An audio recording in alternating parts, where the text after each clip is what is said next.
Of the many challenges for the Harris campaign, there are two big false narratives about Vice President Kamala Harris being pushed by the anti-Trump universe and some in the mainstream media. One is that Donald Trump might be bad, but Harris won't tell the American people where she stands on the issues. All right, so this morning, the host of Morning Joe went on a crusade to defend Kamala Harris, not just from potential critics, but from anyone who would ever dare to ask her what her policy positions are. Instead, they argue that because Trump is so bad, Americans shouldn't even care about how Harris would govern as president. We're going to get more into the Morning Joe clips in a second, but first we need to back up a little bit. During this segment, we just showed you Mika Brzezinski praised fellow MSNBC host Stephanie Ruhle for making a similar argument when she was on Real Time with Bill Maher this weekend. Ruhle was going at it with New York Times columnist Bret Stephens, who argued in a recent op-ed that Harris has not done enough to explain her policy position. Here is a snippet of their back and forth. Stephens started off saying, it's not too much to ask Kamala, say, are you for a Palestinian state if Hamas is going to run that state? Yes or no? Ruhle responded, okay, let's say you don't like her answer. Are you going to vote for Donald Trump? Stephens, no, I'm not. I just said I'm not going to vote for him. Ruhle continued, Kamala Harris isn't running for perfect. She's running against Trump. We have two choices. And so there are some things you might not know her answer to. And in 2024, unlike 2016, for a lot of the American people, we know exactly what Trump will do, who he is, and the kind of threat he is to democracy. Stephens responded, Stephanie, the problem that a lot of people have with Kamala is we don't know her answer to anything, okay? Ruhle said, but you know his answer to everything. The Morning Joe host took that basic argument and ran with it, going so far as to accuse the New York Times of all outlets of not only being biased against Harris, but trying to make a Trump presidency more palatable. Take a look at this. Compare what she said. And again, we can go through the issues with Donald Trump. Yeah. Whether it's that rambling answer on child care, whether it was the nonsensical answers during the debate. And by the way, she wants to debate again. Donald Trump doesn't, because he doesn't talk about the issues. He can't talk about the issues. But again, there's this false equivalency from the anti-Trump crowd and also from the mainstream media. Something's happening out there where people are trying to flatten. And it's not just the anti-Trumpers. It's also people in the mainstream media. They're going, yes, Donald Trump, he's saying all of these crazy things. But did you see that?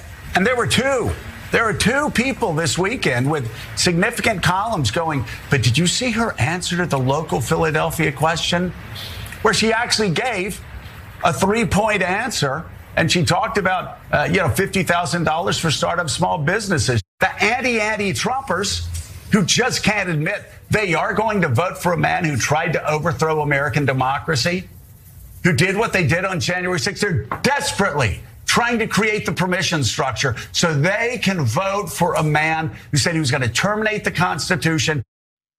So Scarborough is correct that when asked about how she would lower prices in that local news interview, Harris did name a few specific policies. But the fact that she rambled about her biography for 1 minute and 53 seconds beforehand, then spent much less time on the actual policies, maybe cheapened or watered down her answer more than she intended it to. Scarborough wasn't done, though. He continued to insist that the mainstream media is out to get Kamala Harris for some unexplained reason. Let's watch. Seriously, you're going to talk about Kamala Harris on issues? Yeah. You're going to compare Kamala Harris on issues negatively to Donald Trump, not just this campaign, but over the past 9 years, being ill-equipped to answer any question. Do you have no shame? Do you really have no shame? Are you so desperate to not vote for Kamala Harris that you will actually twist and contort yourself so badly that you undermine decades of good work? Because that's what's happening right now. And we can see through you.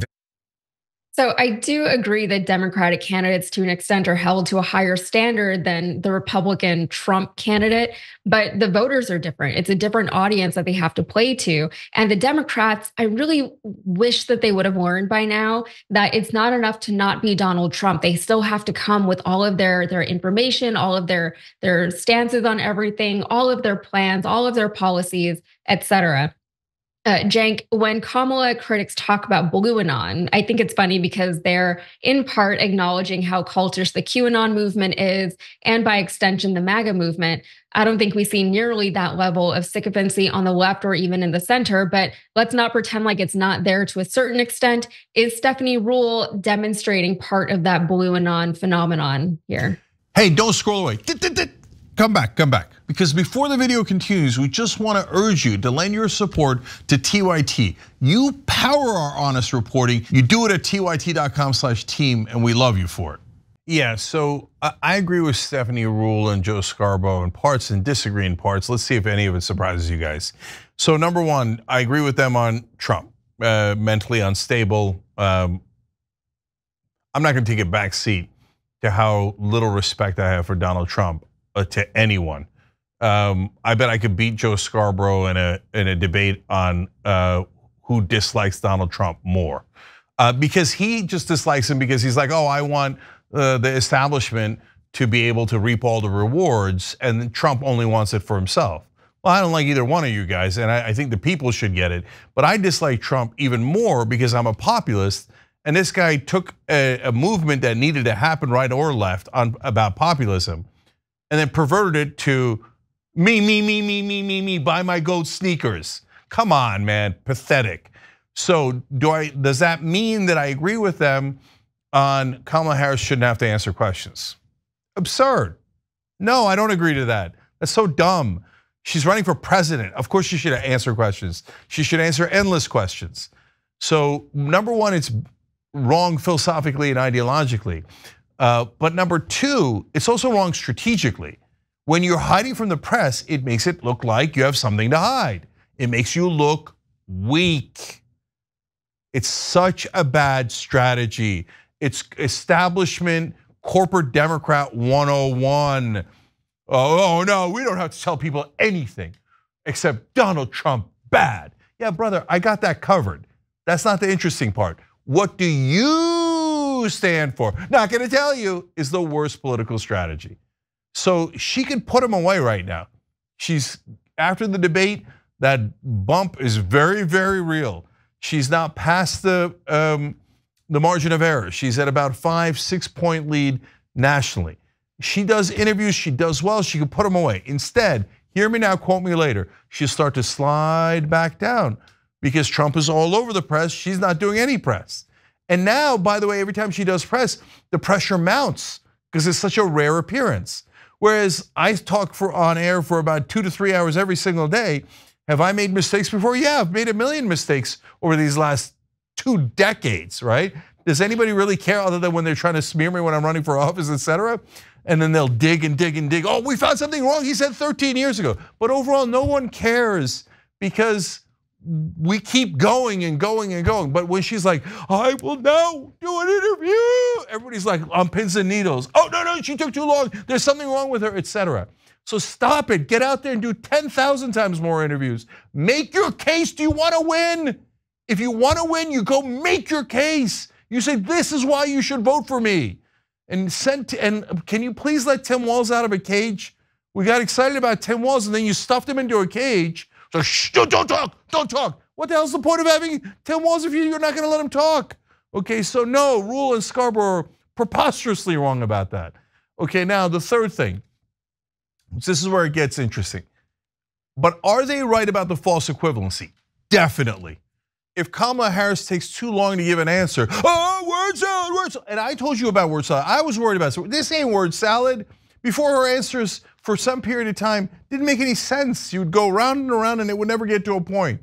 So we've been honest with you all along. But right now, she takes a little long to get to the point about policy. Who cares? The other guy said that he didn't mind if his vice president was murdered. This is a tough question? No, it's not a tough question at all. The other guy said when he lost because I lost, we should terminate the Constitution? This is not a tough question.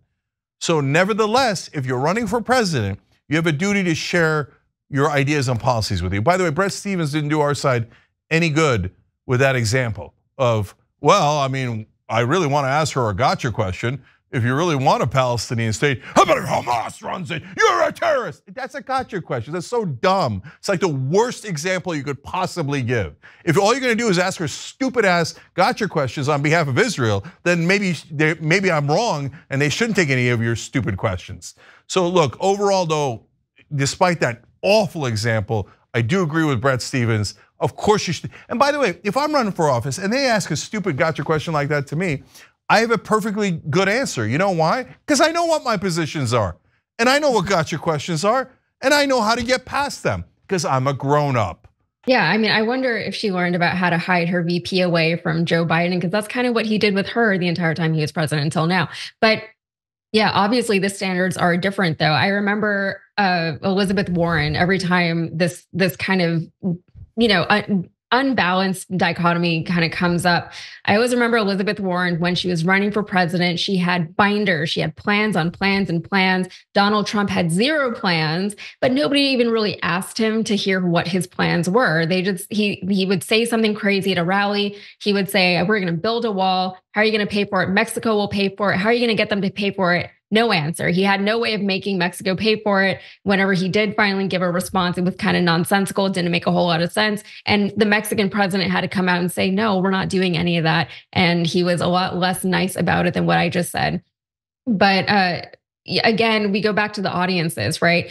The Democratic voters expect more from their leaders, right? And we're not going to be as easily bought. We're not going to fall into a lot of, not to overuse the word, but like the cultishness of what's happening on the right now, where nobody can really say anything against Donald Trump, not even, congressional Republicans who have been seated members of the Republican Party for much longer than Trump was even thinking about being involved in politics. And on the on the left, because we don't have that, I think we hold our leaders or our presumptive leaders to a much higher standard. We expect a lot more from them. We want them to be intelligent. We want to hear what they're going to do, and we want to be able to make our decision as to whether or not to vote for them accordingly. The sad reality is that we do have a 2-party system. I know that there are 3rd-party candidates out there, but we still functionally have a 2-party system. Maybe that will change one day, but today that isn't the case. And in a 2-party system, a lot of times it does come down to, I don't want that person to be the president at all, so I'm going to vote for that other person. And it's not great. It feels like we don't have a lot of options as a democracy. And the truth is we don't. A lot of other democracies, they do have a multi-party system. They have their benefits and they have their not benefits as well. But here in the United States, it really comes down to, I can either vote for the lesser of 2 evils, which has become a very common refrain these days over the last several election cycles, or we could just opt out entirely, which isn't a great option for a lot of people either, because, people want to vote, I think, right? I think people would like to participate in the democratic process and understand that that is a privilege to be able to do that, to vote. So that's where we are. I think Kamala Harris can do a much better job than she has been doing as far as talking about that policy and giving the people what they want, as far as just hearing what she stands for. I think right now she's trying to play this game of trying to appease as many people as she possibly can, get as many voters, hit as many demographics as she can.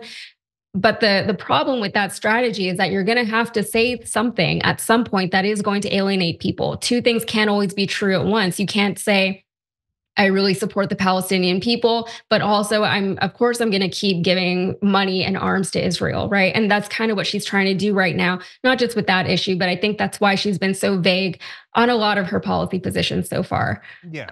Cenk, any final words before we get a break? Yeah, last couple of things. Look, guys, she's an establishment Democrat. They talk out of both sides of their mouth, both establishment Democrats and Republicans, for a living. So why do they do that? It's exactly what Yaz said. The donors want you to do one thing, the voters want you to do a different thing. So they tell the voters one thing, they tell the donors another thing. But the bottom line is, where does the money go? That's the only thing that matters, and it always goes to the donors. But look, on policy, even on Israel, okay, so if Bret Stephens wants to ask her that gotcha question, well, yeah, you want the Palestinians to have a state, but isn't every Palestinian group a bunch of dirty terrorists? And that I'm going to do a gotcha and say you're against Israel. All right, who cares? Handle that question. But then, are you also going to ask Donald Trump about reporting in the Israeli press about how his donor, Miriam Adelson, wants him to allow Israel to annex the West Bank? No one's asked him that question. So can you please ask him that question? He's all over the press. Why don't you ask him? Isn't it weird that nobody has asked him that question? And God knows what he'll say. Oh yeah, of course. Miriam gave me a strong endorsement. That's why I let him do whatever they want with the West Bank, or whatever he's gonna say. They never actually, and then on policy, she's released a whole bunch of policies. Look, she should do more interviews to make her case, not because to make the media happy, to get her case to the voters. But has she announced some policies? Definitely. Are those policies more substantive than Donald Trump? What world do we live in? Donald Trump's policies are nearly non-existent. I don't like immigrants. I close border. What do you mean close border? What does that mean? Tell me, give me more details. I close it, drill, baby, drill. No matter what the question is, he says drill, baby, drill. They ask him about housing prices. He's like, drill, baby, drill. That's oil, schmuck. We're talking about housing. Oh yeah? China, I'm doing a tariff. What housing? Concentrate, moron. So is there a false equivalency? A giant one. So Kamala Harris, I'm ready to hold her to account, as you can tell, probably harsher than anybody in media. But I also do the same for Donald Trump, and the order of magnitude is 1 to 1,000. He's a blithering idiot that doesn't know a single thing about policy, has no specifics on any of his policies. He sounds like a deranged lunatic. They're eating the cats and dogs, and they're executing babies. I don't like my vice president. I lost the election, and then he didn't try to cheat. I don't like him. Maybe he deserves to be murdered. Okay, oh wow. Should we ask him about how? The policy of how would you murder your vice president? I mean, come on, get out of here. So as much as I disagree with Scarborough on 1,000 things, and he's wrong about constantly want to protect his precious Biden and Kamala Harris, he is right that the false equivalency is enormous. Thanks for watching The Young Turks, really appreciate it. Another way to show support is through YouTube memberships. You'll get to interact with us more. There's live chat emojis, badges.